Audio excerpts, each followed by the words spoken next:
Well, hello there. I'm Brian. Good to see you. Today's story is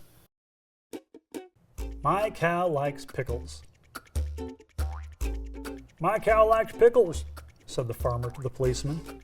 The policeman scrunched up his face like he'd just eaten something terrible and said, "That's it? That's your explanation for what happened? Your cow likes pickles?" The farmer thought for a second and said, "Well, I suppose I should say my cows like pickles, plural. They all like them. Pickles and kumquats. They like pickles, but they love kumquats. They'll do anything for them." The policeman rubbed the bridge of his nose. "Oh, okay, so your cows like pickles." And then he fairly shouted, "What kind of cows like pickles? And why would they have pickles in the first place? Cows don't normally eat pickles." The farmer nodded. Yep, but then again, most cows ain't never had my wife Mildred's pickles." The policeman took a deep breath and tried to keep his temper. "Okay, fine, but you still haven't told me how your cows came to tasting your wife Mildred's pickles in the first place." The farmer smiled and said, "Oh, well, that's easy. They ate them out of the pickle bucket." The policeman was starting to turn red, trying to keep from exploding. "And how did your cows get access to the pickle bucket?" The farmer again just smiled and said, "'Cause we gave it to them." The policeman threw up his hands. "Why? Why would you give pickles to your cows? Cows eat hay." The farmer nodded and said, "Mine like pickles." Now, you're probably wondering why the policeman was questioning the farmer about cows and pickles in the first place, so let me take you back in time a few hours to how it all happened. The Wahoo County Fair was the biggest dang deal in these parts. Everyone came to the fair. There were rides, games, competitions, animals, and food. Lots of food. And it was actually a food competition that caused the ruckus. Every year at the fair, there are competitions for best pie, best cake, best jam, but the one competition that's the biggest is the one for the best pickle, or as everyone in Wahoo County calls it, a prized pickle. And when I say everyone in Wahoo County, I mean everyone. When you get the blue ribbon for the prized pickle, you instantly become a celebrity in Wahoo County. Last year, Ole Miss Farmbuckle won, and she's been basking in the glow of victory ever since. Well, one day earlier that year, the farmer's wife was in the kitchen testing her latest pickle recipe. They tasted fine to her, but she needed someone else to try them.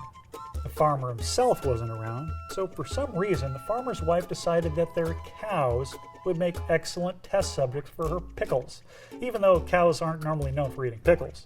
But darned if after she let one cow try one of the pickles, the rest of the cows started showing up to try them too.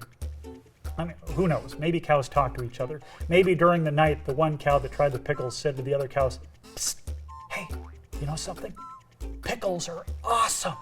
You need to try them." All I know is the next morning when the farmer's wife came out with a pickle bucket, all the cows rushed up to the fence to get a taste. And each day, the cows got a little more ornery.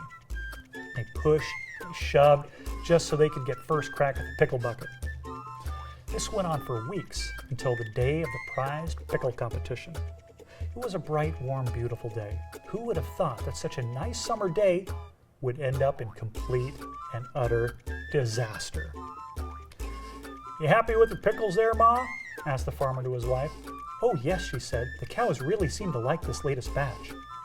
And so they hiked off to the fair without a care in the world. Not long after they left, the cows started noticing that the farmer's wife hadn't shown up yet for their daily pickle tasting, and they were getting restless. They stomped, and they shoved, and they mooed their displeasure. Finally, one stuck his nose in the air and picked up the scent of the farmer's wife's pickles getting fainter and fainter.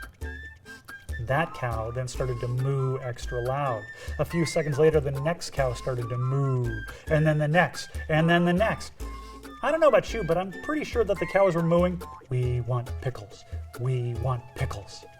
Soon, all the cows were mooing together, and they grew more and more aggressive until the cow at the front headbutted the gate. and the gate opened a little bit. A couple of the other cows joined in, and before long there was a whole gang of cows headbutting the gate. It was only a matter of time before the gate gave way and the cows were free. One cow near the front stuck his nose up in the air, gave a couple of sniffs, and mooed, "This way." The great cow pickle stampede was on. Down at the Wahoo County Fair, everything was going along fine and dandy cotton candy. In the big tent where the prize pickle competition was preparing to begin, it was standing room only. Everyone was there to see who would be this year's champion. The tables were lined with jars and buckets of pickles. The people loosened their ties and paced nervously while the judges went from table to table, delicately tasting each pickle. After all the entries had been sampled, the judges huddled together to make their choice. The air was thick with anticipation. Mr. Fabelgaster, the chairman of the prized pickle competition, walked to the podium with the winning name on a piece of paper, and the tent went silent. Mr. Fabelgaster cleared his throat and adjusted his reading glasses.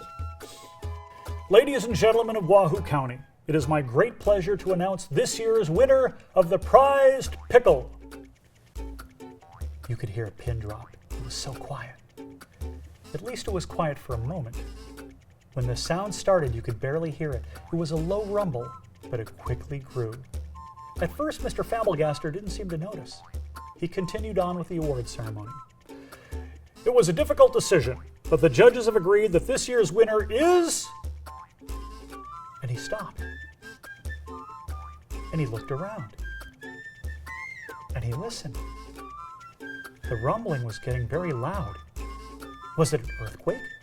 Was a tractor running outside the tent? Was it... "Cows!" Someone screamed from the back of the tent, and suddenly there were cows everywhere, and they were hungry for pickles. The cows rushed in, and people started rushing out. Tables were turned over. Pickle jars and buckets crashed to the ground. It was complete pandemonium, which is just a fancy word for absolute craziness. Miss Farnbuckle fainted straight away. Mayor Heffalooza shimmied up a tent pole. Mrs. Bleecker, the school's third-grade teacher, got bumped by a cow, and her head got stuck in a pickle bucket. The cow pickle stampede only lasted a short while, but when it was done, the tent was a complete mess. No one was hurt, but all the pickles were gone, eaten by the crazed cows. There would be no prized pickle this year. The months passed, and the folks of Wahoo County gathered together to decide on what to do about the great cow pickle stampede. It was clear they could never have another pickle competition. Too dangerous. No telling if those crazy cows would stampede again. The people talked and talked and talked, debating what was the best course of action. As they finished up, the farmer walked in. He hadn't been too popular since the stampede. I mean, they were his cows after all. But he wanted to hear what was decided for next year's fair. Mr. Fabelgaster stood up and addressed the crowd of people. "Ladies and gentlemen, it is clear we need a new competition." At which point he cast a sour look at the farmer. "Since we can't have pickles anymore," he said. The farmer averted his gaze and whistled to himself. Mr. Fabelgaster looked over the crowd again. "We think we have an excellent new competition. We decided to go with a food that is extremely unusual and one we know cows will never like." The crowd cheered. Mr. Fabelgaster pushed up his glasses on his nose and looked down triumphantly at the piece of paper in front of him with the new food contest. "The good people of Wahoo County have decided that next year we will have the great kumquat competition," the farmer said. Uh-oh.